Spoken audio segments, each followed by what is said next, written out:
आऊज़ु बिल्लाहि मिनश्शैतानिर्रजीम बिस्मिल्लाहिर्रहमानिर्रहीम अल्हम्दुलिल्लाहि रब्बिल आलमीन व सल्लल्लाहु अला मुहम्मदिन व अला आलिहि तय्यबीन व ताहिरीन अल मासूमीन व लानतल्लाहु अला अदाइहिम अजमाइन अल्लाहुम्मा सल्लि अला मुहम्मदिन व आलि मुहम्मद वज्जिल फरजहुम।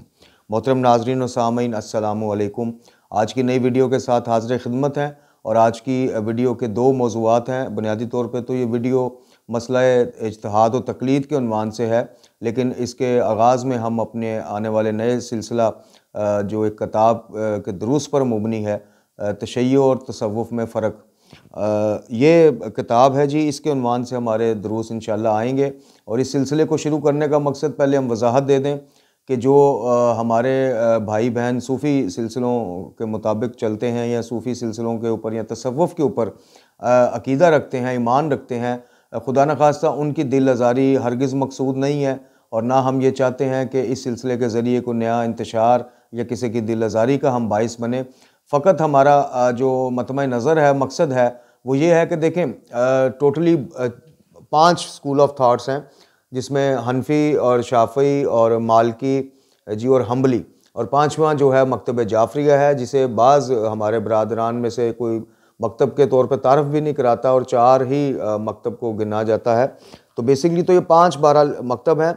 इसी तरह एक स्कूल ऑफ थाट जो है वो सूफ़ीज़म के हवाले से है और बदकिस्मती से पिछले कुछ अर्सा से मकतब तशय्युअ के जो सहीहुल अक़ीदा तालीमात हैं, जो कुरान व अहले बैत अलैहिमुस्सलाम से साबित शुदा हैं जी, उनको कुछ इस तरह से गलत मलत कर दिया गया है तसव्वुफ़ और तशय्युअ की तालीमात या अक़ायद को, कि अब पहचानने से भी पता नहीं चलता, पहचाना नहीं जाता कि सूफ़ीज़म की तालीमात क्या हैं और शियाइज़म की तालीमात क्या हैं। तो अपने नौजवान बच्चे बच्चियों में वो फ़र्क ज़ाहिर करने के लिए, फ़र्क उनको समझाने के लिए सिर्फ़ ये हम सिलसिला लेके आ रहे हैं कि जज्बात का एहतराम, अक़ायद का एहतराम हर किसी का है। और अल्हम्दुलिल्लाह हमारी वीडियोज़ गवाह हैं, इस चैनल के ऊपर मौजूद हैं कि हमने हमेशा जो है वहदत और अमन की बात की है और हम बरमला कह चुके हैं कि हर कलमा गो को, हर मुहिब्बे अहले बैत अलैहिमुस्सलाम को हम मुसलमान समझते हैं और उसकी हुर्मत के, उसके एहतराम के हम कायल हैं। लेकिन इस सीरीज़ को लाने का मकसद ये है कि एहतराम का जज्बा रखते हुए लेकिन अपनी शिनाख्त को जो है वो भी मेंटेन रखना पड़ता है। कुछ गालियों और नसैरियों की तरफ से मामलात इस तरह से मिंबरों से और मिंबरों से हट के भी पेश किए जाते हैं कि जैसे सूफ़ीज़म भी शिया कायद का एक हिस्सा है। मैंने पहले अर्ज़ की कि हम बुज़ुर्गान दीन का एहतराम करते हैं और जिन बुज़ुर्गान दीन ने कुरान व शरीयत मोहम्मदी सल्लल्लाहु अलैहि वसल्लम और तालीमात अहले बैत अलैहिस्सलातु वस्सलाम के मुताबिक ज़िंदगियाँ गुजारी और ज़िंदगियाँ गुजारने का दर्स दिया जी, उनके हम एहतराम के कायल हैं। उनके नाम से मंसूब या उनके बाद शुरू या उनके दौर में शुरू होने वाली चंद खुराफात व बिदात जो हैं, जिनको हम कतन मुनासिब नहीं समझते, हमसे मुराद हमारा मकतब है, उनका ताल्लुक़ ना तो हम मकतब जाफ़रिया से किसी किस्म का समझते हैं और इस पर अमल पैरा या इस पर इनका प्रचार करने वालों को भी हम दावत फ़िक्र देते हैं कि आए मकतब कुरान व अहले बैत की तरफ लौट के आए। सिर्फ रस्मी तौर पे या नामी तौर पे जो है अपने आप को अली का पैरो कहलवाना, अली का चाहने वाला कहलाना, ये बिल्कुल मुनासिब बात नहीं है। जो अली अलैहिस्सलातु वस्सलाम की तालीमात हैं, जो कि हकीकत में कुरान और रसूलुल्लाह सल्लल्लाहु अलैहि वसल्लम की तालीमात का मज़हर हैं और हकीकी तालीमात हैं, चूँकि अली इब्न अबी तालिब अलैहिस्सलातु वस्सलाम तरीक़े इंसानी की वो वाहिद हस्ती हैं कि जो बचपन से ही जी, जब अभी उनके दिन भी आ रहे हैं माशाल्लाह विलादत के, उस हवाले से भी हमारी एक वीडियो आएगी। विलादत के जश्न के उन्वान से जो खुराफात अंजाम दी जाती हैं उनको हम कवर करेंगे इंशाल्लाह। तो बचपन से ही गोदे रसूल सल्लल्लाहु अलैहि वसल्लम और ज़बान रसूल सल्लल्लाहु अलैहि वसल्लम को चूसने वाले, उनके ज़ेर परवरिश रहने वाले वाहिद जो तरीक़े इंसानी की शख्सियत जनाब अली इब्न अबी तालिब अलैहिस्सलातु वस्सलाम, और उनसे बेहतर हमारे ख़्याल में, हमारे नुक्ता नज़र में, गो कि इसमें बरादरान इख्तलाफ का हक़ रखते हैं या अपना नुक्ता नज़र पेश करने का हक़ रखते हैं, लेकिन तारीख़ की जो मुसलमा हकीकत है कि अली इब्न अबी तालिब अलैहिस्सलातु वस्सलाम से ज़्यादा वक़्त किसी का जनाब रसूलुल्लाह सल्लल्लाहु अलैहि वसल्लम के साथ नहीं गुज़रा। तो जो अली की तालीमात, उनकी तालीमात नहजुल बलागा की सूरत में जी, उनकी तालीमात मुस्तनद सीरत की कुतब की सूरत में मौजूद हैं, उनकी तरफ रुजू कीजिए। वो तालीमात आपको कुरान के दरवाज़े तक लेके जाएंगी, कुरान से मुल्हक करेंगी, कुरान से मुंसलिक करेंगी, जो कि दर हकीकत खुदा से मुंसलिक होने वाली बात है। तो सिर्फ इस फ़र्क को नुमायाँ करने के लिए हम ये सीरीज़ लेके आ रहे हैं। हम एक दफ़ा फिर वजाहत कर देंगे, इससे हमारा कतई मकसद या जो वो है कि ये नहीं है कि हम इसकी बेस पे जनाब तसव्वुफ़ के मानने वालों पे चढ़ाई करें खुदा न खास्ता, या उनकी दिल आज़ारी करें। तो अब चलते हैं, वीडियो का बाकायदा आगाज़ करते हैं जी। ये वो किताब है जी, तसव्वुफ़ और तशय्युअ का फ़र्क। और इसको लिखने वाले हैं वो बहुत बड़ी एक इल्मी शख्सियत है, जनाब अल्लामा सैयद हाशिम मरूफ़ हसनी साहब, लबनान से इनका ताल्लुक़ है। और इसको मजमा इल्म इस्लामी वालों ने शाया किया है। इस किताब में सबसे पहले जो बेसिकली थोड़ा सा तारफ़ करवाया गया है तशय्युअ की तारीख़ का, उसके बाद सूफिया की तारीफ़ और तालीमात और ये सारे सिलसिले इंशाअल्लाह हम अपने दुरूस में बयान करेंगे। उसके बाद जो आज का हमारा दूसरा मौजू है वो है जी मसला इज्तिहाद व तकलीद। ये एक ऐसा मसला है, जैसे मैंने वीडियो के इब्तिदा में अर्ज़ किया कि नौजवान ख़ासकर बच्चे बच्चियाँ बहुत कन्फ्यूज़ हैं, चूँकि हमारे मुआशरे में बदकिस्मती में पाकिस्तान में इसको वजह इंतशार, वजह तफ़रक़ा बनाया गया है। और एक फंडेड ग्रुप जो मरकज़ वलायत अली के नाम से पाकिस्तान में काम कर रहा है, दर हकीकत हम उसको मरकज़ शरारत समझते हैं। अगर आप उनकी फ़ेसबुक पे और इधर उधर जाके उनकी बातें और पोस्टें देखें तो आपको नुमायाँ हो जाएगा, यहाँ हो जाएगी हकीकत आप पे कि ये वाक़अतन इतनी बड़ी गुस्ताखियाँ मुज्तहिदीन कराम की और मराजा कराम की और उलमा कराम की, और इस लिमिट से क्रॉस करके गुस्ताखियाँ और इतने फोश और गंदे लफ्ज़ उनसे मंसूब करना, उनका रिसाला अमलिया तोज़ीअल मसाइल को खुदा न खास्ता गंदी फ़िल्मों से तशबीह देना, तो ये कोई भी अहले अकल जो है और इतदाल पसंद बंदा एक सेकंड में उनकी पोस्टें देख के पहचान जाता है कि ये कोई इल्मी इख्तलाफ नहीं है। इल्मी इख्तलाफ का अपना तरीका होता है। ये एक फंडेड गिरोह है और जो कि एक सोची समझी साजिश के तहत, जो कि बज़ाहिर नज़र आता है, अगर वो इस फंडेड नहीं है तो इल्मी इख्तलाफात तो हमारे बरादरान के साथ बहुत ज़्यादा हैं और इस्लाम के अहले जो कलीसा के साथ यानी यहूद व नसारा के साथ बहुत ज़्यादा है। लेकिन इल्मी इख्तलाफ को इस तरह से इस रंग में और गालम गलूच और बाकायदा एक जिस तरह मराजा कराम उलमा कराम की शख्सियत को दागदार किया जाता है, इस तरह से इल्मी इख्तलाफ आज तक हमने किसी मकतब में किसी मज़हब में होता नहीं देखा। तो वीडियो के आगाज़ में हम गुजारिश करेंगे जी, इस वीडियो में हम दो तरफ़ा नुक्ता नज़र पेश करेंगे, एक न्यूट्रल पर्सन होने की हैसियत से, दरमियान में रहते हुए दोनों साइड का नुक्ता नज़र। चूँकि बच्चे बच्चियाँ बहुत ज़्यादा कन्फ्यूज़ होते हैं और हमें बहुत ज़्यादा सवाल आते हैं कि जनाब ये तकलीद क्या चीज़ है, ये कैसी ऐसी इंपॉर्टेंट अहम चीज़ है जिसकी वजह से हमारे बाव अजदाद के अगर वो इसके नहीं मानते थे तो उनके अमाल भी बातल गए।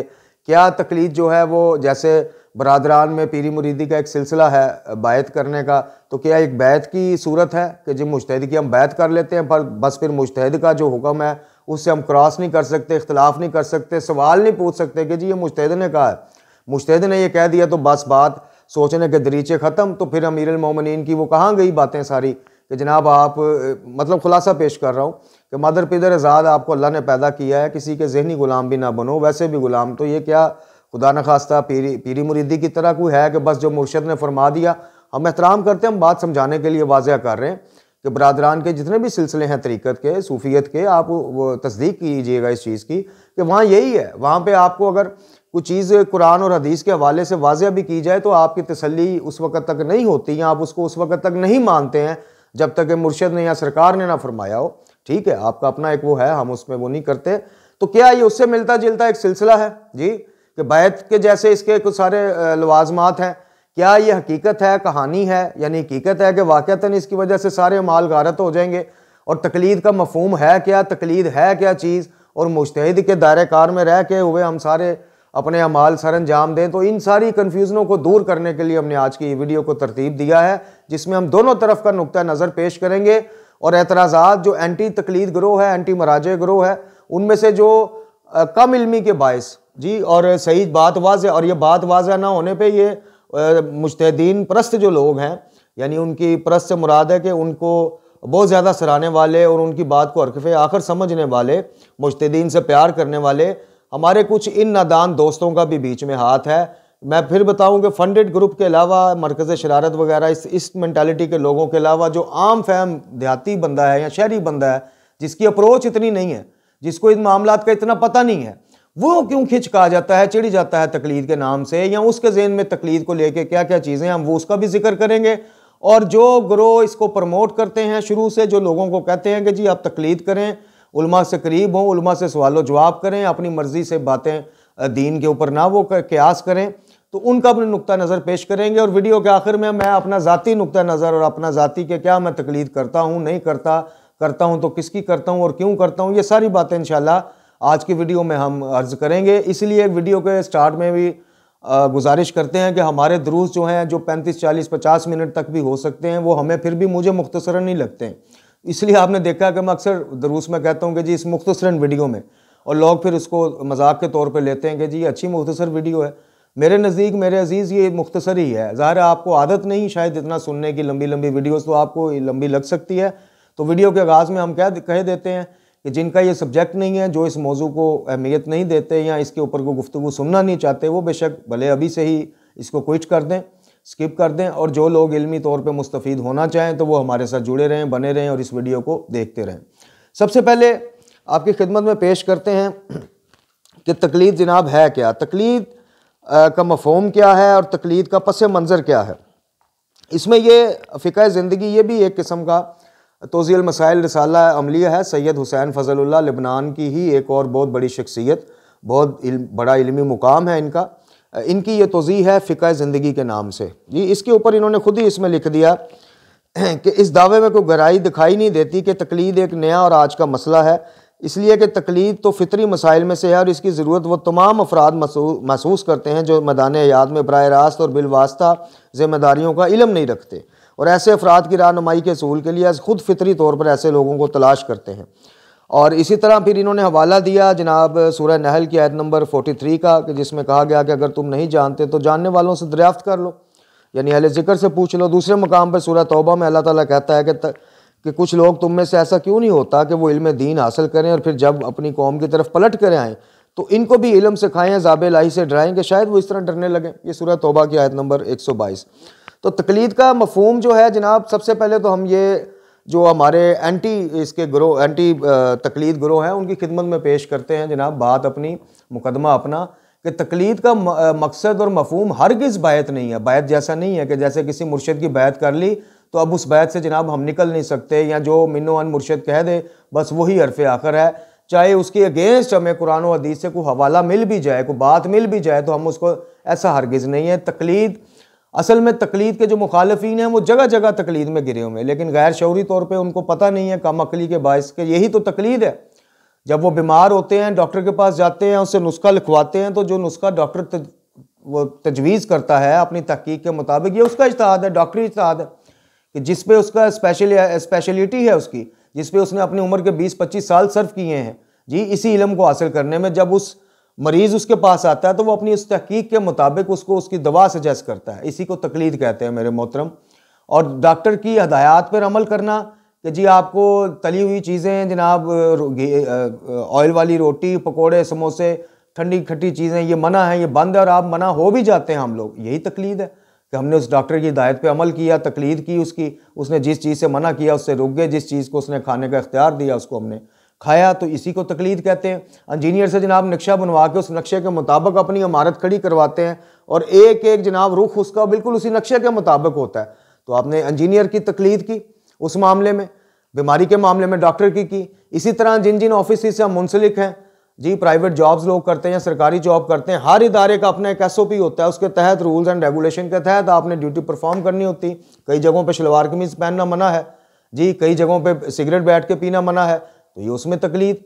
तो तकलीद से के जो मुखालिफीन हैं वो बजाते खुद सिर्फ फ़िक़ही मामलात की तकलीद पर तनकीद करते हैं, दर हकीकत वो जगह जगह तकलीद कर रहे होते हैं, जगह जगह वो तकलीद का जो है प्रचार कर रहे होते हैं, लेकिन लाशऊरी तौर पर उनको इल्म नहीं होता कि तकलीद इसी का नाम है। तकलीद ऐसा नहीं है कि आपने जिस मुज्तहिद की तकलीद की है उसकी आप बैत में आ गए या बस उसकी बात हरफ आखिर है, नहीं, ऐसा हरगिज़ नहीं है। हम वीडियो के आगे जाके इसमें बात करते हैं। और ना ही तकलीद को कहानी है, तकलीद एक हकीकत है जिसकी तरफ कुरान भी रहनुमाई करता है कि तुम में से एक ऐसी जमात होनी चाहिए जो लोगों को खैर की तरफ बुलाए। अब खैर की तरफ बुलाने के लिए दीन का इल्म होना तो ज़रूरी है, दीन के अवामिर और नहीं का पता होना ज़रूरी है, क्या मुस्तहबात हैं, क्या मकरूहात हैं, क्या वाजिबात हैं और क्या हराम चीज़ें हैं, उनका नॉलेज होना ज़रूरी है ताकि आप लोगों को एजुकेट करें। तो मुज्तहिद कोई अपने तौर पे कोई खुदा न खास्ता इमाम मासूम की मनसब पे बैठी हुई कोई शख्सियत नहीं है। उनका सिर्फ इतना ही काम है कि वो 30 से 40 साल 50 साल सर्फ करते हैं, उसके बाद उस इल्म को हासिल करते हैं। और कभी भी इज्तिहाद दर इज्तिहाद इस तरह से नहीं होता कि मासूमीन अलैहिस्सलाम की कोई किसी बात का रद्द हो रहा हो उस इज्तिहाद से। मैं आपको मिसाल देकर समझाता हूँ कि कभी ऐसा नहीं होगा कि इमाम मासूम का एक वाज़ह कौल किसी चीज़ के बारे में, जैसे शराब के बारे में है शतरंज के बारे में है और दीगर लगवियात के बारे में है, तो आप किसी मुज्तहिद से पूछें तो वो ये नहीं कि इज्तिहाद करके उसमें से कोई गुंजाइश निकाल के आपको देते हैं कि जनाब ये देखें जी आज के दौर में चूँकि ये प्रॉब्लम्स हैं, ये मसाइल हैं, तो इसके तहत आप ये थोड़ी सी खुदा न खास्ता समझाने के लिए बात कर रहा हूँ जी, आप विस्की भी पी सकते हैं, आप शतरंज भी खेल सकते हैं, गो के इस पर भी मुख्तलिफ आराएँ हैं। तो ऐसा नहीं हो सकता कि वाज़िया हुक्म कुरान या हुक्म अहले बैत अलैहिस्सलाम के अगेंस्ट कोई मुज्तहिद अपना इज्तिहाद करे। वो कुरान और अहले बैत की तालीमात को मद्देनज़र रखते हुए ही ये सारा आपकी खिदमत के लिए, आपकी रहनुमाई के लिए इज्तिहाद करते हैं। और जैसे मैंने अर्ज़ किया कि जैसे एक डॉक्टर अपनी रिसर्च पे, अपनी तहकीक पे, अपनी पढ़ाई पे जो है दारोमदार करते हुए अपने मरीज़ों को कोई नुस्खा लिख के देता है, कोई हदायत सजेस्ट करता है, यही काम एक मुज्तहिद का। ये ना कोई बैत है, ना कोई ऐसा तोक़ है जो आपके गले में तकलीद की सूरत में आ गया तो वो उतर ही नहीं सकता जी, ऐसा बिल्कुल नहीं है। आप एक वक्त में रहते हुए 10 मुज्तहिदीन के फतावा से भी मुस्तफ़ीद हो सकते हैं, 20 से भी हो सकते हैं, 20 से ज़्यादा से भी हो सकते हैं। और दूसरी बात यह है कि अकायद में तकलीद नहीं है। ये जो आप रिसाला अमलिया के ऊपर आप पढ़ते हैं एक चीज़ तौज़ील मसाइल के ऊपर कि जनाब इस फतावा के मुताबिक अमल करने से आप इंशाअल्लाह इंदल्लाह बरीउल ज़िम्मा होंगे, वो सिर्फ फ़ुरूई और फ़िक़ही मामलात हैं, शरई मामलात हैं। चूँकि अल्लाह ताला के यहाँ आपका ये उज़र तो हमारा ये चल सकता है कि अल्लाह पाक हमारे पास ना तो दामने वक़्त में इतनी गुंजाइशें थी, ना इतनी वसअतें थी कि हम सारा कुछ छोड़ छड़ा के कमाने की फ़िक्र छोड़ के तो 30-30 40-40 साल लगा के जनाब इसका इल्म हासिल करते। हमारे लिए नामुमकिन था। जो लोग ऑलरेडी इस मैदान में थे, फील्ड में थे, हमने उसकी तहकीक पर, उनकी तहकीक पर, उनके इल्म पर एतमाद किया, एतबार किया और उनके मुताबिक अपने शरई मामलात को सर अंजाम दिया। लेकिन अकायद के मामले में कोई उज़र बरज़ख में, क़यामत में कोई मुज्तहिद हमें हम अकायद के हवाले से हमारी जान नहीं छुड़ा पाएगा। रिसाला अमलिया मामलात कुछ और हैं, अकायद के मामलात कुछ और हैं। अब चलते हैं कि जो जनाब ये तो थोड़ी सी गलत फहमियाँ जो हमारे तकलीद के मुखालिफिन हैं जो इसको एक हवा समझते हैं। अब उनका एक ये जो दूसरा सवाल होता है कि जी तकलीद की वजह से हम इसमें भी हमारा कसूर है। हमारे से मुराद कि जो प्रो मुज्तहिदीन ग्रुप है या मुज्तहिदीन को प्रमोट करने वाले या प्रमोट करना तो शायद मुनासिब लफ्ज़ नहीं है, यानी उनसे मोहब्बत करने वाले या उनको दीन इलाही का, मकतब जाफरिया का वारिसान, चूँकि उलमा को अंबिया का वारिस कहा गया है, हमारी थोड़ी सी कोताहियाँ हैं जो लोगों को और खिंच चढ़ाती हैं, चिढ़ चढ़ाती हैं। चिढ़ का लफ्ज़ मैं इसलिए बोल रहा हूँ कि बहुत ज़्यादा लोग जो आज तकलीद के हवाले से जनाब इसी उसका शिकार हैं और उनको चिढ़ आती है इस नाम से। उसकी वजूहात हैं कुछ। सबसे पहली बात यह है कि मैं मुल्तमस हूँ अपने उलमा कराम से कि जहाँ आप इन सवालों का जवाब देते हैं कि तकलीद के बगैर अमाल बातिल हैं, वहाँ पर आप थोड़ा सा अपने अल्फाज को बदलें। आप बजाय लोगों को ये कहने के जी तकलीद के बगैर अमाल बातिल। अब एक बंदा, आम बंदा तो फ़िक्र में पड़ गया कि यार मुझे तकलीद से शनासे नहीं थी, मेरे बड़ों को भी नहीं थी, देहात के रहने वाले हैं जी, इस तरह के एरियो में रहने वाले हैं कि जहाँ अभी तक लाइट भी नहीं पहुँची, कंप्यूटर तो दूर की बात है। तो हमारा क्या कसूर है भाई? हमें अगर चीज़ का नहीं पता चला तो हमारे सारे अमाल बातिल हो गए? नहीं, बात ये भी नहीं है। बात ये है कि अमाल बातिल होते हैं अपने क्यास के मुताबिक अमल करने से। चूँकि फ़िक़्ह जाफरिया में क्यास करना हराम है, यानी आप क्यास के ज़ोर पे किसी मसले का हल नहीं निकाल सकते। मुज्तहिद जो है वो आपको वो भी एक क्यास की शक्ल लोग लेते हैं कि जी वो भी तो क्यास करते हैं ना कि फ़लाँ मामले में आइमा ने ये कहा तो उसके जेल में अब ये जदीद दौर में ये मसला है तो हम इसको इस तरह से हल कर लेते हैं। वो क्यास नहीं होता। वो मैं आपको थोड़ी सी एग्जाम्पल दे के समझाता हूँ। बात यह है कि जिस तरह सफ़र है, सफरी अहकामात हैं, अब उसकी जो बुनियादें हैं, जो बेसिक्स हैं वो वही रहेंगी। अब आपके वसाइल बदल गए, यानी उस ज़माने में घोड़ों, ऊँटों, खच्चरों पे सफ़र होता था, गधों पर सफ़र होता था। अब जहाज़ आ गए, गाड़ियाँ आ गई, बाइक्स आ गई, तो जो बुनियाद है सफरी अहकामात हैं वो वही रहेंगे। इसलिए आप देखते हैं कि जनाब हमारे यहाँ नमाज कसर उतने ही मील के बाद होती है, उतने फासले के बाद होती है जितनी उस दौर में थी। अब चाहे वो उस फासले को आप 1 घंटे में तय करें, आधे घंटे में तय करें या आंख एक लम्हे में तय कर लें, कोई टेक्नोलॉजी ऐसी भी आ जाए, आपके ऊपर शरीयत का वही हुक्म रहेगा। रोज़ा जिस सफ़र की जितनी वो फासले की बुनियाद पर आपसे उठा लिया जाता है, यानी आप उसको बाद में जो है उसकी क़ज़ा अदा करें, तो वो उतने ही उसके ऊपर होगा जितना सफ़र आज से 1200-1300 साल पहले शरीयत मुक़द्दसा ने वज़ा कर दिया है। मुज्तहिदीन क्या करेंगे? सफरी अहकामात के जो आपके असबाब बदल गए हैं, वसाइल बदल गए हैं, उनके मुताबिक बुनियाद से मदद लेते हुए जो बुनियादी अहकामात मोहम्मद और आले मोहम्मद अलैहिस्सलाम ने वज़ा किए, उनको देखते हुए इल्म की तहकीक में आपको आज के दौर के हिसाब से वो अहकाम बता देंगे। बुनियाद वही रहेगी, बुनियाद जैसे मैंने अर्ज़ की वही रहेगी, लेकिन आज के दौर को देखते हुए असबाब जो बदल गए उनको देखते हुए कुछ सहूलतें आपको मज़ीद मुयस्सर कर देंगे। ये है इज्तिहाद, और उनकी इस बात पे अमल करके अब देखें, एक आम फहम बंदा जो किसी की तकलीद का कायल नहीं, दर हकीकत वो नमाज अगर पढ़ता है तो किसी को तो फॉलो कर रहा है ना, किसी ने तो उसको नमाज सिखाई है ना। वो अगर रमज़ान के रोज़ों की सहरी और अफ्तार के मामलात है जी, पाकी नपाकी के मामलात हैं, मियाँ बीवी के मामलात हैं, औरतों के अपने मखसूस मसाइल हैं, तो वो किसी से पूछ के तो उनको हल कर रहा है ना, उस पर अमल, यही तकलीद है। अब जो इसको बताने वाले पेश नमाज हैं मस्जिद के या कोई इल्मी शख्सियत है, अब वो जिसकी किताब या जिस मुजतहिद को वो तकलीद करते हैं उनके फतावा की रोशनी में इसकी रहनुमाई कर रहा है, तो ये बंदा भी जो एक देहाती आम फहम बंदा है, ये इनडायरेक्टली उन्हीं की तकलीद से मुंसलिक हो गया। ये है तकलीद। इसके लिए कतन आपको ज़रूरत नहीं है जी मैं नियत करता हूँ फ़लाँ मुजतहिद की तकलीद की कुर्बतन इल्लल्लाह या वाजिबन कुर्बतन इल्लल्लाह, ना, ये भी सारी आगे से जो है ना माजरत के साथ, ये भी कोई इस तरह की कोई साबितशुदा चीज़ नहीं है। तकलीद का मतलब है अपने क्यास को, अगर आप इस सहल नहीं है, मैंने शुरू में अर्ज़ किया कि 3 ऑप्शन हैं, तकलीद के अलावा 2 ऑप्शन और हैं, उसका हम आगे जाके जिक्र करते हैं। आप अगर इस काबिल नहीं है कि कुरान और हदीस से डायरेक्ट को मसला अखज़ कर सकें, उसका हल निकाल सकें, आप इस काबिल भी नहीं है कि आप एहतियात कर सकें, कि मिसाल के तौर पर एहतियात किसे कहते हैं कि कुछ उलमा के नज़दीक, मराजा के नज़दीक सिगरेट बिल्कुल हराम, कुछ के नज़दीक मकरूह, कुछ के नज़दीक मुबाह, यानी मुबाह भी नहीं है, कुछ के नज़दीक मुबाह उस काम को कहते हैं कि जिसके करने पे कोई डांट डपट नहीं शरीयत ने रखी और ना करने पे कोई अजर व सवाब नहीं रखा, मुबाह है, किया ना किया बस ठीक है। सिगरेट जो सिगरेट नोशी है, अब इसमें 3 मुख्तलिफ मराजा कराम का फतवा है, तो आप क्या करते हैं, आप तकलीद किसी की नहीं करते, लेकिन आप देखते हैं कि कुछ स्कूल ऑफ थॉट इसको हराम समझते हैं, कुछ अजहान इसको जायज़ समझते हैं या मुस्तहब समझते हैं, सॉरी मुस्तहब कह रहे हैं, मुबाह समझते हैं, और कुछ मकरूह समझते हैं। तो मैं एहतियात करता हूँ, मैं पीता ही नहीं, ये है एहतियात। तो एहतियात की मंजिल भी आप नहीं कर सकते, आप कुरान और हदीस से मसला भी अखज़ नहीं कर सकते, तो अपने अपने मामलात ज़िंदगी में शरीयत को अगर जगह देनी है, शरीयत के मुताबिक ज़कात निकालनी है, खुम्स निकालना है, इनके मसाइल से आगाह होना है, तो फिर तीसरी ऑप्शन भी तो शरीयत ने रखी होगी ना आपके लिए, वो आसानी को सहूलत दी होगी ना, उस सहूलत का नाम है तकलीद। कि हम अगर खुद इतने जोगे नहीं हैं, इस काबिल नहीं है, तो ठीक है, जो इस काबिल है, जिसने इस फील्ड में 30-40 साल खपाए हैं, उससे रहनुमाई ले लें। और उसकी भी बात पे नीचे आप देखें, हर फतावा के नीचे लिखा होता है वल्लाहु आलम बिस्सवाब, यानी अपनी तहकीक के मुताबिक जवाब देने के बावजूद ये मुतमईन नहीं होते, ये समझते हैं कि शायद कोई कमी बेशी रह जाए, तो ये नीचे लाइन लिखते हैं कि वल्लाहु आलम बिस्सवाब, के बेहतरीन जानने वाला अल्लाह है, आगे अल्लाह बेहतर जाने, हमने अपने इल्म या अपनी तहकीक के मुताबिक जो फ़ज़ाए वसाइल मुहैया थे उनके मुताबिक तहकीक करके आपको जवाब दे दिया है। अब चिड़चिड़ाने वाली बात यह है कि जब आप सिरे से एक बंदे को कहेंगे कि आप तकलीद नहीं करते जनाब, आपके तो माल बातल, आपके अबू भी नहीं करते थे, उनके भी बातल, इस तरह से नया करें, इस तरह से ना समझाएं, आप अपने अल्फाज बदलें।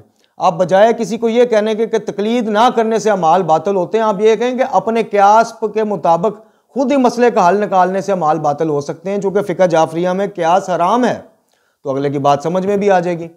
दूसरा जो मुज्तहिदीन से प्यार करने वाले और करीबी लोगों का एक थोड़ा सा वो है, वो ये कि बिल्कुल किसी को शीयत या शरीयत से ना निकाल दिया करें, उनको प्यार से समझाएं, उनको मिसालें दे के समझाएं कि भाई आप ठीक है, आप मुज्तहिदीन को 1 मिनट साइड पे रख दें, तोज़ील मसाइलों को साइड पे रख दें, तोज़ील मसाइल नामी कुतब को आप ये बताएं कि आप नमाज़ पढ़ते हैं ना अल्हम्दुलिल्लाह, आप रोज़े रखते हैं जी, आप ज़कात खुम्स के कायल हैं जी, आप मियाँ बीवी के हकूक़ जानते हैं, आप औरत के मखसूस हालात में जो तरीक़ाकार हैं उनको उनसे शनासा हैं जी, शनासा है। किससे शनासा?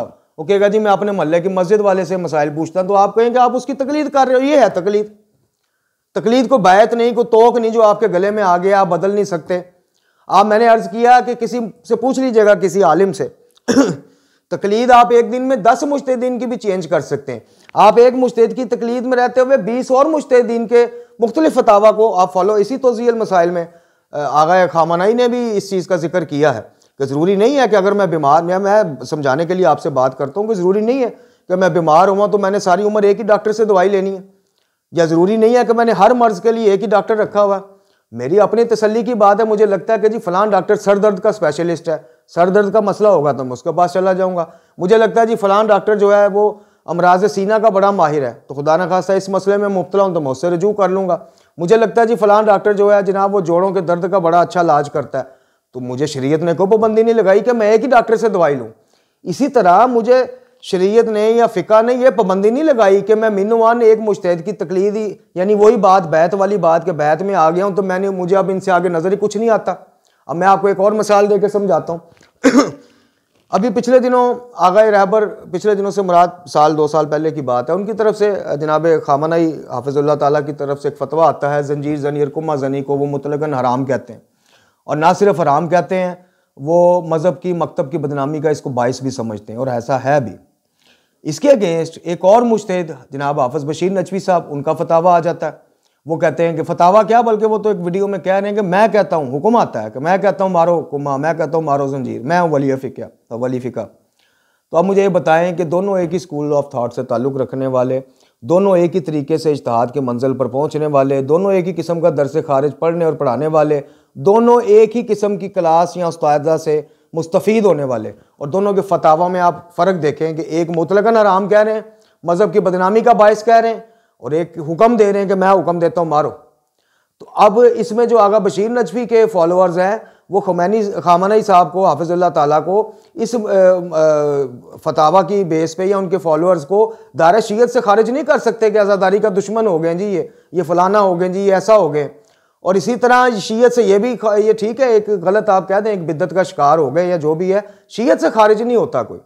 अब इसी ज़िमन में एक सवाल भी ज़हन में आ गया, कुछ दिन पहले एक मोहतरमा ने पूछा था कि जी हमें बताया गया है कि जो वलायत फ़क़ीह है ये वलायत इमाम है कि एक शाख है या वलायत इमाम से मुंसलिक है, और इसका मुनकर जो है इमामत का मुंसलिक है, और जो इमामत का मुनकर है और जो इमामत का मुनकर है तो वो फिर मकतब जाफरिया से फ़ारिग, मसलक इमामत से नहीं। ऐसा बिल्कुल भी नहीं है, ये भी द्रोहगोई, ऐसा नहीं है। शीयत से निकालने के लिए जिस मुसलमात का इकरार करके, जिन चीज़ों का इकरार करके वो शीयत में आया है, उन्हीं का इनकार करके वो शीयत से खारिज होगा। वो वलायत फ़क़ीह या मुज्तहिदीन के या उसके नहीं, ला इलाहा इल्लल्लाह मुहम्मदुर रसूलुल्लाह अलीउन वलीउल्लाह, यानी वलायत का इकरार, इमामत का, उनकी इस्मत का इकरार, कुरान आखिरी और इलामी किताब और महफूज तरीन अल्हम्दुलिल्लाह किताब, अल्हम्दुलिल्लाह की अलिफ से लेके वन्नास की सीन तक महफूज, इन सारी चीज़ों का इकरार करके एक बंदा वलायत अमीरुल मोमिनीन से मुतमस्सिक होता है, और इन्हीं में से किसी का इनकार करके वो बदबख्त शीयत से खारिज हो सकता है, अदरवाइज नहीं। तो ये भी ज्यादती है कि लोगों को चिड़चिड़ाने वाली बात है कि आप बिल्कुल किसी की शीयत ही खतरे में डाल दें। भाई अगर वो नाआशना बंदा है, उसको इतना शऊर नहीं है, तो उसको शऊर दें। जो तकलीद से दूर भागे हुए हैं, और उसकी भागने की कुछ वजूहात मैं अभी आपके सामने पढ़ के भी सुनाता हूँ। बात जेन्युइन करनी चाहिए, हक की बात करनी चाहिए, जितनी की बात गलत है किसी की उतनी गलत। जैसे मैंने कहा वो फंडेड गिरोह जो सुबह शाम उलमा पर जनाब बंदूकें ताने हुए हैं, राजा के ऊपर बंदूकें ताने हुए हैं, उनको आप छोड़ दें। आप टारगेट करें एक आम फहम बंदे को, एक देहात में रहने वाले, कस्बों में रहने वाले मोमन को, कि जिसकी इतनी अप्रोच नहीं है, जिसके इतने वसाइल नहीं है, उसको इस तरफ लाना है। तो इन चीज़ों से थोड़ी लाया जाएगा कि तू तकलीद नहीं करता, तेरे माल बातल हो गए, लो वो कहेगा चलो बातल हो गए, पीछे पता नहीं रह भी गई कि नहीं रह गई, उन नवे सिरे तो कौन करे, बस ठीक है जाने या आयली। फिर लोगों का ये होता है, फिर हमें फिर दुख होता है कि देखा जी जाने या आयली क्या है कि मज़हब की हर चीज़ से इन्होंने जान छुड़ा ली, हर वाजबात से जान छुड़ा ली। तो इसीलिए मेरे मोहतरम, मेरे सुनने वालों, अल्लाह ताला ने कुरान में और अंबिया ने और रसूलुल्लाह सल्लल्लाहु अलैहि वसल्लम और आइमा तहार ने हिकमत और दानाई के साथ लोगों को तबलीग करने का हुक्म दिया। जो बंदा खामनई हाफिजुल्लाह ताला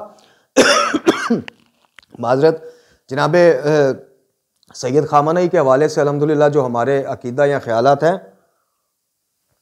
वो किसी से ढके छुपे नहीं हैं, लेकिन एक बात समझाने की मैं बात कर रहा हूँ कि जो सैयद अली खामनई से इल्मी इख्तलाफ करते हैं, उनसे मराजा कई इख्तलाफ करते हैं और उनकी जेल में कई मोमिनीन करते होंगे, तो उसको अगर आपने कायल करना है, वलायत फ़क़ीह को आपने अगर पेश करना है लोगों में, तो इस तरह से नहीं कि जो जनाब सैयद खामनई को आलम ना समझता हो। आलम से मुराद है कि ये भी अभी बात होगी कि जो सबसे बड़ा मुज्तहिद हो, सबसे ज़्यादा इल्मी मुकाम पे, तो उस इख्तलाफ की बिना पर आपको शीयत से ही आप उसको बाहर कर दें, फतवा दे दें, वो इस खुंदस में आके, ज़िद में आगे, आपको पता है मज़ीद आगे और कितनी खराबियाँ पैदा करेगा जाकर।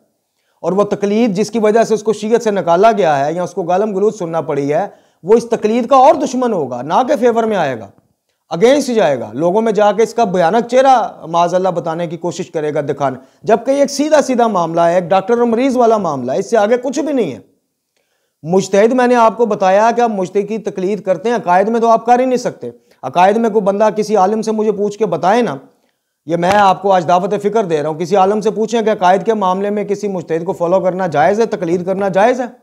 और अकायद के मामले में बड़े से बड़े आलम या मराजा कराम हमारी को बरज़ख में या क़यामत में फेवर कर सकते हैं, कतई नहीं कर सकेंगे, क्योंकि बात वाज़ह कर दी है, कोई किसी का बोझ नहीं उठाएगा। वो कायद के उन्वान से है कि तौहीद अल्लाह ने वाज़िया कुरान में बता दी, शिरक के मामलात बता दिए, वाज़िया कर दिए, अमली तस्वीर मोहम्मद और वाले मोहम्मद अलैहिस्सलाम पेश करके चले गए। अब उस पर किसी इज्तिहाद की ज़रूरत नहीं है। इज्तिहाद उन बातों पे होता है जो मुबहम बातें हैं, जो ना समझने वाली बातें हैं, उन बातों पे होता है जिनमें एक बात पे 10-10 रास्ते निकलते होंगे, वल्लाह आलम कौन सा रास्ता ठीक है, और उसमें खुदा न खास्ता क्यास का शिकार हो जाए तो इमाम का कौल है कि क्यास से बचो। सबसे पहला मलऊन जिसने क्यास किया था वो इब्लीस था। तो ये 10 रास्तों में से कोई एहतियात के बिना पर, अपने इल्म की बिना पर नज़दीक तरीन और महफूज तरीन रास्ता आपको बताने का नाम इज्तिहाद है, और उस रास्ते पर चलने का नाम तकलीद है। तकलीद ना बैत है, ना कोई तोक है, ना कोई इस तरह की चीज़ है। अब मोमिनीन कराम जो इस चीज़ से दूर भागते हैं, उसकी 2 वजूहात मैंने आपको बता दी। एक तो बार बार इस लफ्ज़ का दोहराना कि तकलीदी नहीं अमाल बातल, तकलीदी नहीं अमाल बातल, तकलीद ने की अमाल गारत, तुम्हारे भी तुम्हारे बड़ों के भी, ये तरीका बिल्कुल गलत है। और दूसरा ये है कि अगर किसी प्रोपेगेंडे का कोई शिकार होकर जनाब सैयद खामनई हाफिज़ुल्लाह ताला के बारे में इस तरह की सोच नहीं रखता, बदतमीज़ी की हम बात नहीं कर रहे, बदतमीज़ी या डायरेक्ट गालम गलूज से बात ये, तो फिर इनसे कुरान के मुताबिक सलाम करें और आगे जाएं। इनसे तो फिर गालियों नसैरियों कि उस तबका से जो गालम गलूज से बात या इल्मी गुफ्तगू करना चाहता है, उनसे तो फिर बात करना बनती भी नहीं है, बिल्कुल भी कतन नहीं बनती। मैं उनकी बात कर रहा हूँ जो प्रोपेगेंडे का शिकार हुए हैं, जो डरे हुए हैं। जिस तरह के इसके मतन है, तोज़ील मसाइल के मतन कह रहा हूँ, जिस तरह के अल्फाज हैं मुश्किल 1 से 1.5 सफ़ा एक आम बंदा, एक आम फहम, मैट्रिक, अंडर मैट्रिक, मिडल बंदा 1-1.5 सफ़े से ज़्यादा ये पढ़ ही नहीं सकता। तो मेरी गुजारिश है कि खुम्स और इस तरह की चीज़ें जो वकला हैं इनके मुज्तहिदीन अज़ाम के, इनसे मेरी गुजारिश है कि जनाब मोहतरम पूरी दुनिया से माशाल्लाह आप इसको वो कलेक्ट करते हैं, लेते हैं, तो कोई थोड़ी कौम पे मेहरबानी कीजिए। एक तो मैं इस चीज़ के ख़िलाफ़ हूँ कि इतनी अहम चीज़ जिसकी वजह से मेरे अमाल ही बातिल होने का ख़तरा है, सारे अमाल ही दाव पे लगने का खतरा है, वो मुझे 600-700-800 रुपये में जाकर ख़रीदनी पड़े। अगर मैं 600-700 टोटल कमाने वाला एक मजदूर बंदा हूँ जिसकी आमदनी इतनी है रोज़ की, तो वो कहाँ से जाके लेगा? तो क्यों नहीं खुम्स में से और ये फंड जो होते हैं हमारे, ठीक है, उलमा की खिदमत, मुज्तहिदीन की खिदमत, हक़ ज़हमत अदा करना हमारा फ़र्ज़ है, हम नहीं करेंगे तो कौन करेगा। लेकिन अगर इस खतीर रकम में से कोई थोड़ा सा हिस्सा जो है जनाब इस तरह के आम कागज़ में छाप के मोमिनीन तक फ्री पहुँचाने का कुछ सिलसिला हो जाए, ये आज 400-500-600 से कम है नहीं, तो एक आम मोमिन क्यों खरीदेगा उन अल्फाज को कि जिसको पढ़ने के लिए उसको फिर आगे 1000 रुपये की एक डिक्शनरी खरीदनी पड़े। अभी हम बात करते हैं इसके मतन के ऊपर। मैंने कहा वीडियो आज की थोड़ी लेंथी ज़रूर है, लेकिन इंशाल्लाह बहुत ज़्यादा नौजवान बच्चियों के बहमात को दूर करने वाली वीडियो है, इसलिए इसको आखिर तक पूरा देखें। तो ये इंतज़ाम क्यों नहीं किया जाता? और फिर हमारे एक उस्ताद मरहूम बात किया करते थे, उस्ताद चूँकि मौला कायनात ने फरमाया कि जो तुम्हें एक लफ्ज़ भी इल्म का सिखाए वो तुम्हारा उस्ताद है, तो इसलिए हम उनको उस्ताद कहते हैं। वो कहा करते थे कि क्या ही बेहतर हो कि कोई इस तरह का जो है वो इंतज़ाम हो जाए, इस तरह का कोई इंतज़ाम हो जाए, इस तरह का कोई वो हो जाए कि मुज्तहिदीन जो हैं वो 8 से 10 जो फ़ी ज़माना एक वक़्त में असर हाज़िर में जितने मुज्तहिदीन हैं उनकी एक कमेटी बने, और उनमें से एक आयतुल उज़्मा। अब देखें, ये सैयद खामनई हाफ़िज़ुल्लाह ताला की तौज़ी है, हज़रत आयतुल उज़्मा सैयद अली हुसैन हुसैनी अल खामनई। ये मैं एक आम मोमिन भर के आपको बात बताने की कोशिश कर रहा हूँ, इसमें मेरे ऊपर वो अकीदे ना ढूंढिएगा, एंड में मैं आपको इस बाबत अपना अकीदा या अपना जो नज़रिया है वो ज़रूर बताऊँगा, ठीक है जी। आयतुल उज़्मा सैयद अली हुसैनी खामनई। अच्छा जी, फ़िक़्ह ज़िंदगी आयतुल उज़्मा सैयद मोहम्मद हुसैन फ़ज़लुल्लाह, ठीक है जनाब। कवानीन शरिया फ़ी फ़िक़्ह जाफ़रिया, यह भी तौज़ील मसाइल है, थोड़ा अलग स्टाइल में, जनाब आयतुल्लाह शेख मोहम्मद सैयद नजफ़ी अल मरूफ़ ढक्कू साहब की। आयतुल उज़्मा फ़िक़्हिया अहले बैत अल शेख मोहम्मद सैयद नजफ़ी साहब। अब हर तौज़ी के ऊपर लिखा हुआ है आयतुल्लाह उज़्मा। अब मुझे आप ये बताएं कि एक आम फहम, एक मिडिल क्लास, एक आम ज़हनियत रखने वाला बंदा, जिसको आगे शराइत में भी लिखा गया है कि तकलीद उसकी करनी है जो आलम हो, अलिफ एन लाम मीम। ये आलम वो वाला दुनिया वाला आलम नहीं, ना ही आलिम है जो हमारे कुछ यार दोस्त जो है वो नुक्ताचीनी मुझ पे करते हैं कि जी इसको तो आलम और आलिम का ही फ़र्क नहीं पता, आलम दुनिया को कहते हैं और ज़ेर के साथ आलिम जो है वो आलिम होता है। तो वो फरावानी में, फ़्लो में बोले गए या तेज़ी में बोले गए अल्फाज की भी ग्रिप करते हैं। इल्मी जवाब सहीफ़ा कामला का आज तक नहीं आ सका, इस तरह के एतराज़ात आज तक उठ रहे हैं। बहरहाल अब मुझे बताएं कि एक आम फहम बंदा कहाँ से तलाश करे, क्या सोर्स है कि इनमें से हर किसी ने आयतुल्लाह उज़्मा लिखा हुआ है, उनके वकला ने, ठीक है जी, क्लेम करते हैं माशाल्लाह। मैं फिर कह रहा हूँ कि मेरा अकीदा वाज़िह है। मैं बात एक पहले वीडियो के आगाज़ में कहा था कि न्यूट्रल होकर मैं बात दोनों तरफ का मुकदमा पेश करूँगा। मैं किसी का हमायती या किसी का मुखालफ बन के मुकदमा पेश करूँगा तो मैं कोई डंडी मार जाऊँगा। एक न्यूट्रल पर्सन होने के हैसियत से मैं दोनों मुकदमे पेश करके एंड पे इंशाल्लाह अपना नज़रिया और इस पे दावत फ़िक्र पेश करूँगा। अब मुझे ईमानदारी से आप बताएं कि एक बंदा किस तरह जज करे कि ये तो 3 तोज़ी हैं, 8 से 10 इस टाइम मार्केट में उर्दू की 10 से 12 अवेलेबल हैं, दस्तयाब हैं, और दुनिया जहाँ में तो बहुत ज़्यादा मुज्तहिदीन को मेरे ख्याल 15-20 तो इस वक्त हैं माशाल्लाह। अल्लाह ताला ज़िंदगियाँ दराज करे और इल्म हिलम में इजाफा फरमाए। अब मुझे बताएं काम फहम बंदा कहाँ से तलाश करे, इनमें से आलम कौन है? सबसे ज़्यादा इल्म किसी का है? सिस्तानी साहब वाले फॉलोअर्स जो भाई हैं मुकल्लदीन, वो कहेंगे जी आगा सिस्तानी से बड़ी इल्मी शख्सियत इस टाइम है ही कोई नहीं। आगा रहबर के हामी कहेंगे जी इनसे बड़ी इल्मी शख्सियत कोई नहीं। आयतुल्लाह वहीद खुरासानी साहब हैं जनाब, नासिर मुकाररम शराजी साहब हैं जी, इसी तरह और बहुत सारे दीगर मुज्तहिदीन कराम हैं, वो सारे कहेंगे कि जी हमारे मुज्तहिदीन से बड़ा तो आलम है ही कोई नहीं। तो एक आम फहम बंदा जिसको ये कहा गया है कि भाई तकलीद करने से पहले ये भी तेरी जिम्मेदारी है कि अपने खर्चे पे, अपने सोर्स पे, अपने वसाइल पे लोगों से राय मालूम करता फिर, और पहले तलाश कर इनमें से आलम कौन है, फिर जाके तकलीद कर उसकी आलम होने की। खुदा न खास्ता ऐसा ना हो कि तकलीद करके भी जनाब को फंदू लग जाए। इसलिए एक आम फहम बंदा डरता, अब क्या करे? फिर आगे चलें, अब आगे आएँ, अब इसको थोड़ा समेटते हुए बात करते हैं आपसे। अब जनाब ये तोज़ी मैंने पकड़ी है आयतुल्लाह ख़वानई की। अब इसमें अब थोड़ा सा मैं आपको जो दावत फ़िक्र देने से पहले कुछ पढ़ के सुनाना चाहता हूँ। अच्छा जी, सबसे पहली बात तो ये है कि हर मुकल्लफ़ पर शरई मसाइल, नमाज, रोज़ा, तहारत और कुछ मामलात के मसाइल सीखना वाजिब है। अगर वह काम ना सीखे और इससे कोई वाजिब छूट जाए या हराम का मुर्तकिब हो जाए तो वह गुनाहगार कहलाएगा।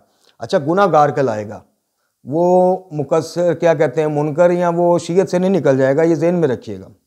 अगर वो तकलीद नहीं करता, किबला लिख रहे हैं, और इस बिना पर कोई किसी हराम का मुर्तकिब हो बैठता है या वाजिब छूट जाता है, तो अल्लाह ने, शरीयत ने, मोहम्मद और आले मोहम्मद अलैहिस्सलाम ने उस पर दरवाजे भाई बंद नहीं कर दिए, उसको अपनी कैटेगरी से नहीं निकाल दिया, शीयत की बरादरी से नहीं निकाल दिया।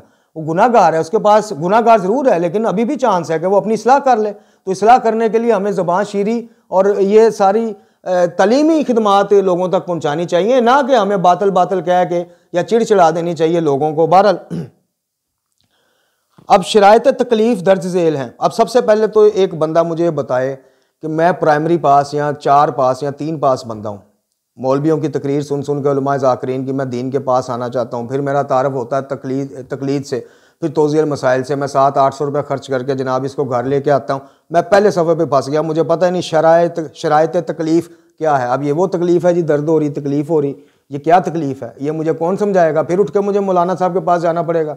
इसलिए हम कहते हैं कि इसको इस सलीस और शीरी और तशरीह वाली ज़ुबान में लिखें कि आम फहम बंदे तक ये बात आपकी पहुँचे, ये फताफ़ों का हल पहुँचे। ये तो लफ्ज़ ही कुछ नहीं, शराय तकलीफ़, ये तो आगे अभी चलिएगा मैं आपको बताता हूँ। अच्छा जी, उसके बाद अहकाम मालूम करने के तरीके।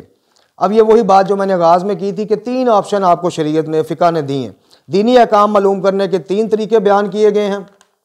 नंबर 1 इज्तिहाद, इसका मतलब है कि अहकाम शरइया, क़वानीन इलाहिया का इस्तिंबात और इस्तखराज उन मुकर्रर शुदा मसादर से जो फ़ुक़हा इस्लाम के नज़दीक साबित हैं। मुझे बताएं भाईजान के क़वानीन इलाहिया का इस्तिंबात और इस्तखराज। अब मुझे बताएं कि जनाब कामों की या इसके नवा किसी देहात में बैठा एक बंदा या सिंध के किसी देहाती इलाके से बैठा हमारा भाई या बहन, जिसको बड़ा रग़बत हुआ जनाब मैंने तोज़ील मसाइल लेनी, मैंने फ़िक़ही अहकामात, वो तो फंस गया ना दूसरे सफ़े पे। ना इस्तिंबात और इस्तखराज से बात आगे जाए तो ना तोज़ी के एंड तक वो पहुँचे, फंस गया इधर। अगर इसके आप जो आसान मायनी है, तर्जमा करने वालों से कह रहा हूँ मुज्तहिदीन का, तो इसमें कोई कसूर नहीं। ये उनके वकला जो तोज़ीएँ छाप छाप के जनाब मार्केटों में बेचते हैं, उनसे मुखातब हूँ। और मेरी जान हो तो दूसरे सफ़े से फंस गया, वो तो इस्तिंबात और इस्तखराज से ही आगे नहीं जा पा रहा, तो वो आपको आगे क्या मसाइल, वो तो क्या 2-2.5 सफ़े पढ़ने के बाद ज़हन वज़नी हो जाएगा, सर दर्द शुरू हो जाएगी, मुख्तलिफ और मुश्किल मुतालिब देखेगा यार ठीक है सिंपल सा हल है। वो जेडे जाकर साहब पढ़न आते हैं, मौलवी साहब पढ़न आते, कोई मसला है उन्होंने पूछ लांगे यार साड़ी जाने बुलाया की नहीं। ये मामलात हैं, ये मैं आपको तवज्जो दिलवा रहा हूँ, दावत फ़िक्र दे रहा हूँ। अच्छा जी, ये तो इज्तिहाद का हो गया कि अहकाम शरइया और क़वानीन इलाहिया का इस्तिंबात इस्तखराज उन मुकर्रर शुदा मसादर से हासिल करना जो फ़ुक़हा इस्लाम के नज़दीक साबित हैं, और इन मसादर से ये चीज़ें हासिल करके अवाम तक इसका नतीजा पहुँचाना, ये इज्तिहाद कहलाता है। एहतियात का मतलब दूसरी ऑप्शन जो मैंने शुरू में आपको एक मिसाल सिगरेट वाली दे के बताया। एहतियात का मतलब है इस तरह अमल करना कि जिसके बाद मुकल्लफ़ उसको कहते हैं जो किसी की तकलीद में हो, मुकल्लफ जिस पे यानी अहकाम शरीयत जो है ना वो लागू होते हों, अपनी शरई ज़िम्मेदारी पूरे होने का यकीन हो जाए। मसलन जिस फ़ेल के बारे में कुछ मुज्तहिद कहते हैं हराम है, अब ये वही बात आ गई, और कुछ का फतवा ये है कि हराम नहीं है, बस इज्तनाब करें। जिस फ़ेल को कुछ मुज्तहिदीन हराम कहें, कुछ ना कहें, कुछ वाजिब कहें और कुछ मकरूह कहें, तो इसको बजा ना लाने को एहतियात कहते हैं। वही बात जो मैंने आपको सिगरेट की मिसाल। तीसरे नंबर पे आ जाए जनाब तकलीद। तकलीद इसका मतलब है अहकाम शरिया मालूम करने के लिए जामिल शरायत मुज्तहिद की तरफ रजू करना। अब जामिल शरायत की आगे शरायत भी आप सुनिएगा और शरई उमूर को मुज्तहिद की तशखीस और उसके फतावा के मुताबिक बजा लाना तकलीद के जवाज़ पर लफ्ज़ दलीलें भी दलालत करती हैं और अकल भी कहती है। हमने शुरू में अपना बयानिया भी इसी पे दिया कि तकलीद के मुखालिफिन जगह जगह तकलीद कर रहे होते हैं, लेकिन वो इस चीज़ को समझते नहीं, बेवकूफ़ी कर जाते हैं, इस तकलीद की मुखालफत करते हैं और 99 किस्म की मुख्तलिफ तकालीदें करते फिरते हैं। अच्छा, और अकल भी कहती है कि जो नहीं जानता उस शरीयत के अहकाम दरियाफ्त करने के लिए जानने वाले की तरफ रजू कर लें। बिल्कुल ठीक बात। बशर्तिया मुकल्लफ खुद मुज्तहिद ना हो और एहतियात पर अमल ना करता हो, फिर तकलीद उस पर वाजिब है। अगर वो खुद इज्तिहाद रखता है तो वो किसी की तकलीद नहीं भी करता तो ठीक है जी। अगर वो एहतियात की मंजिलें तय कर सकता है तो भी उस पर तकलीद की कोई वो जिम्मेदारी नहीं। अच्छा जी, मुकल्लद के लिए ये शराइत का पाया जाना ज़रूरी है। तकलीफ़ ये कि मुज्तहिद ना हो, एहतियात पर अमल ना करता हो, यानी कि वो तकलीफ़ यानी कि मसाइल के वो उसमें ना निकल सकता हो, उस ना पता हो, ना वाकफ़ हो, ठीक है, और तकलीफ़ शरई में हो, और तकलीफ़ शरई दूर करने के लिए उसका काम है तकलीद कर ले, किसी मुज्तहिद से पूछ ले अगर वो खुद मुज्तहिद नहीं या खुद एहतियात की मंजिल पर नहीं। ठीक है जी। अब आप आ जाएँ जनाब मर्जा तकलीद में मुंदरजा ज़ैल शराइत होना ज़रूरी है। अब इसमें दो ऐसे पॉइंट हैं जिन पर तकलीद के मुखालिफिन जनाब बड़ा इसको पिन पॉइंट करते हैं और बात थोड़ी सी गौर करने की है भी। बहरहाल मर्जाए तकलीद की शराइत मंदरजा झेल हैं। मर्द होना, बालिग होना, आकल होना, शिया हसना अशरी होना, हलाल ज़्यादा होना। अब इस पॉइंट पे ज़रा रुक जाएं आप। अब मुझे ये बताएं कि कुछ लोग इस बात पे मोतरज़ हैं। मेरे से बड़ी बड़ी बहसें हुई, आज नहीं, आज से कई साल पहले। लोग मुझे कहते थे जो इसके मुखालिफ थे तकलीद के, अखबारी आप कह लें या कि अखबारियों से मिलते जुलते कायद वाले कह लें, वो ये कहते थे कि जनाब वो हुस्न ज़न रखने वाली आयात और अहादीस आप किधर ले जाएंगे फिर, जब आप एक मुज्तहिद की इस तहकीक करने में किसी जामिया शरायत मुज्तहिद को ढूंढते हुए इस पॉइंट पे आएंगे कि हलाल ज़्यादा हो, तो किससे पूछेंगे आप जाके? अब देखें ना, ये बात अब गुस्ताखी में चली जाएगी कि मुज्तहिद के बारे में आप पूछते फिर रहे हैं कि जी हलाल ज़्यादा की तकलीद करनी है तो खुदा न खास्ता को मतलब कि अब ये वो इस चीज़ को नहीं समझते। हम समझते हैं, अहले इल्म समझते हैं कि हलाल ज़्यादा होना किस पर्पज़ के लिए लिखा हुआ है, लेकिन ये काम मैं बात न्यूट्रल होकर कर रहा हूँ कि काम देहाती या कम फहम बंदा या कम पढ़ा लिखा बंदा इससे क्या मतलब लेगा। यानी इसका इजाफा अगर ना भी होता जामिया मुज्तहिद की शराइत में, ये आम फहम तालिब इल्मों के लिए रहता, मदरसों में पढ़ने के लिए जी उलमा तक रहता। आम फहम जो जिस बंदे ने किसी कुतुब खाने से तोज़ील मसाइल ख़रीद के घर लेके जानी, जिसको कुछ ही पता नहीं अभी, उसके लिए ये थोड़ा सा मामला दूसरी तरफ चला जाता है। बिना बर एहतियात ज़िंदा होना, यानी ज़िंदा मुज्तहिद हो, मुर्दा मुज्तहिद की कुछ के नज़दीक तकलीद होती, कुछ के नज़दीक नहीं होती। आदिल हो, अब अदल के ऊपर आ जाइए। अब किसी मुज्तहिद का अदल जानने के लिए आप खुद बताएं, किसी मुज्तहिद नहीं, किसी शख्स का अदल जानने के लिए आप खुद सोचें उससे कितनी शनासाई होनी चाहिए आप। ये दूसरा वो नुक्ता है जो उन साहब ने मेरे से आज से कई साल पहले उठाया था कि कौन इतना अरसा कहाँ रहे, कहाँ। अब दूसरों के कॉल पर यकीन करें तो फिर तसल्ली नहीं होती, मुतमईन नहीं हम होते कि आदिल हैं नहीं हैं अपने शरई मामलात में, अपने ज़ाती मामलात में। बहरहाल, और मुज्तहिद होना बिना बर एहतियात आलम होना, वो आलम हो गया कि सब मुज्तहिदीन जो फी ज़माना है सबसे बढ़ के इसका इल्म हो। अब आप सारे ही इसके वो छोड़ दें अनासिर, आलम पर आकर अगर आप रुक जाएं तो अब मुझे बताएं कि फिर ये इसका हल ये पेश किया जाएगा कि जनाब आप उलमा की तरफ रुजू करें। अक्सरियत उलमा जिसको आलम समझे, आलम समझे, आलम, इसलिए बार बार कह रहा हूं कि फिर वो मेरा लफ्ज़ ना पकड़ा जाए, उसकी आप तकलीद करें। अब मुझे बताएं कि जो सैयद सिस्तानी हाफ़िज़ुल्लाह ताला के मुक़ल्लिदीन हैं या उनके चाहने वाले हैं, उनके नज़दीक उनसे बड़ा कोई आलम होगा, ज़्यादा जानने वाला होगा? आलम का लफ्ज़ी मानी ज़्यादा जानने वाला। जो सैयद अली ख़ामनई हाफ़िज़ुल्लाह ताला के मुक़ल्लिदीन हैं, उनकी नज़र में उनसे बड़ा कोई आलम ज़्यादा जानने वाला होगा? नासिर मुकाररम शिराज़ी साहब के मुक़ल्लिदीन की नज़र में उनसे बड़ा कोई आलम होगा जी? वहीद खुरासानी, शेख वहीद खुरासानी जो हैं उनके मुक़ल्लिदीन की नज़र में उनसे बड़ा कोई आलम होगा? तो एक आम बंदा, मेरा वो बात मेरी आपने ज़हन में रखनी है, उस बात से आपने इधर उधर नहीं होना कि हम बात कर रहे हैं देहात कस्बों में रहने वाले प्राइमरी मिडिल पास से काम मोमन की जो दीन की तरफ आना चाहता है, तकलीद करना चाहता है, मसाइल शरिया सीखना चाहता है, हम बात कर रहे हैं उस बंदे की, उसको ज़हन में लेके आपने चलना है। अब मुझे ये बताएं कि अपनी ईमानदारी से बताएं कि अब वो आलम कहाँ से ढूंढे, कहाँ से तलाश कर, खुद बताएं आप। वो तो फंस के रह गया बेचारा, तकलीद करना भी चाह रहा है लेकिन वो इस मामले में फंस। अब मुमकिन है कुछ एतराज़ हम पे उठे कि जी ये तो आप तकलीद के हक़ में तकरीर करते करते मौसूफ दर्स देते थे। नहीं, मैंने वीडियो के आगाज़ में कहा था हम न्यूट्रल। देखें, किसी बात की हकीकत तक पहुंचना हो, या मैं अपने बच्चे बच्चियों अपने स्टूडेंट्स इसलिए कह रहा हूं कि इनमें से कुछ देखने वाले प्राइवेटली तौर पे हमसे कायद और सीरत के उन्वान से पढ़ते भी हैं। मैं उनको दावत फ़िक्र देता हूँ कि मेरे बच्चे बच्चियों और मेरे भाइयों बहनों, जब भी किसी मसले पे आप तहकीक करने बैठो तो कभी, यानी अगर आप एक सुन्नी हो और शिया पे तहकीक करना चाहते हो तो कभी सुन्नी बनकर ना किताबें खोलना, एक न्यूट्रल पर्सन बन के खोलना, वरना शिया तुम्हें समझ नहीं आएगी। चूँकि अगर शिया हो तो सुन्नियों को समझना चाहते हो, बरादरान अहले सुन्नत को, बरादरान अहले हदीस को समझना चाहते हो, देवबंदी भाइयों को समझना चाहते हो, तो कभी एक शिया बन के शियत की ऐनक लगा के कभी उनकी किताबें ना पढ़ना, आपको कभी वो समझ नहीं आएंगे। जब आप तहकीक करने बैठे हो, आपने पहले ज़हन में गिरा लगा लिया कि जिस मकसद पे, जिस मसलक पे, जिस अकीदे पे मैं हूँ वो तो है महफूज, उसको तो मैंने कर लिया लॉक, उसको मैंने छेड़ने का सोचना भी नहीं है। अब इसको मैं यहाँ रखते हुए आगे बाकियों को नज़र मारूंगा तो बाकी फिर मुझे सारा कुछ ही बातिल ही नज़र आएगा, अपना हक नज़र आएगा। तहकीक जब करने बैठे, ये मैं आपको अपना तजर्बा भी शेयर कर रहा हूँ। मैंने आपको किसी वीडियो में अर्ज़ किया था कि अल्हम्दुलिल्लाह मैं कन्वर्टेड शिया हूँ, मुझे शीयत विरासत में नहीं मिली, मैंने शीयत बड़ी कुर्बानियाँ देकर, सख्तियाँ, स्टिल अब तक सख्तियाँ सह के अल्हम्दुलिल्लाह इस कारवां के साथ मिला हुआ हूँ। मेरी कुर्बानियाँ या मेरी सख्तियाँ या जो मैंने इस इमन में गंवाया है, मुझे इस पर दुख कोई नहीं, लेकिन उसका अगर कभी आप तज़किरा सुन लेंगे तो इंशाअल्लाह आप इस चीज़ पे, इस हकीर और खाकसार के लिए ज़रूर दुआ के लिए हाथ उठाएंगे कि अल्लाह ताला मेरी उन खदमात और उन कुर्बानियों को कबूल फरमाए, इलाही आमीन। तो कभी भी तहकीक करने बैठे हैं, किसी का पॉइंट ऑफ व्यू समझने बैठे हैं, तो एक साइड, एक तरफा साइड का होके कभी भी आप ना बैठें। आज हम तकलीद को डिस्कस कर रहे हैं तो मैं एक तकलीदी बन के नहीं, या तकलीद का दुश्मन माज़अल्लाह बन के नहीं बैठा हुआ, मैं दोनों के बीच में बन के बैठा हूं।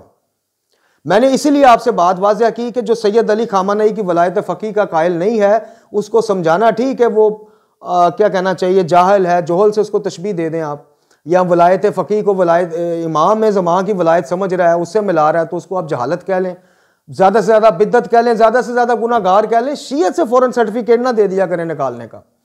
इसी तरह वो बरादरान हमारे जो इन मुनाफिकीन के प्रोपेगेंडे का शिकार हुए हैं, वो भी अगर किसी तकलीदी भाई को या कि तकलीद के फेवर में कोई बात करते भाई को देखे तो उसको शीयत से खारिज करने वाले आप कौन है भाई? उनके पास तो कोई 2000 के करीब रेफरेंस मौजूद होंगे कि उलमा से राब्ता रखो, उलमा से पूछो। अभी कुरान की आयत पढ़ी गई कि नहीं जानते तो अहले जिक्र अहले इल्म से पूछो। तो आपके पास क्या है? आपके पास क्या है? तो इसलिए जब भी बात करें मुतदिल होके करें और दलाइल की रोशनी में देखें। और मैं वीडियो के एंड में जो अपने बारे में बताना चाह रहा था, अपना नज़रिया मेरा सुन लें जी। मैं बिल्कुल शरई मामलात में, फ़िक़ही मामलात में उलमा से मदद लेने को ना सिर्फ बेहतर समझता हूँ बल्कि इसको इख्तियार भी किए हुआ हूँ। और लोग तो एक आलम की तकलीद करते हैं, एक मुज्तहिद की। अब इसके ऊपर भी कई बातें उठेंगी। मैं जनाब सबसे पहले जो प्राइमरी मेरे वो हैं मुज्तहिद, जिनसे मैं मसाइल जो मेरे मुल्क के हालात से ज़्यादा बेहतर वाक़फ़ हैं, दूसरे मुज्तहिदीन की निस्बत मेरे लोगों से ज़्यादा वाक़फ़ हैं, आयतुल्लाह मोहम्मद सैयद नजफ़ी ढक्कू साहब। मैं इनकी तकलीद करता हूँ, इनकी फतावा से मदद लेता हूँ जब शरई मसाइल को सामना हो। जनाब आयतुल्लाह खामनई हाफ़िज़ल्लाह ताला को मैं बिल्कुल उनकी तकलीद, कुछ मसाइल में इनके फतावा को फॉलो करता हूँ, ये है तकलीद। और कुछ मसाइल में मैं आयतुल उलमा सैयद मोहम्मद हुसैन फ़ज़लुल्लाह अल्लाह मुकामा हो, इनको फॉलो करता हूँ। ये है तकलीद।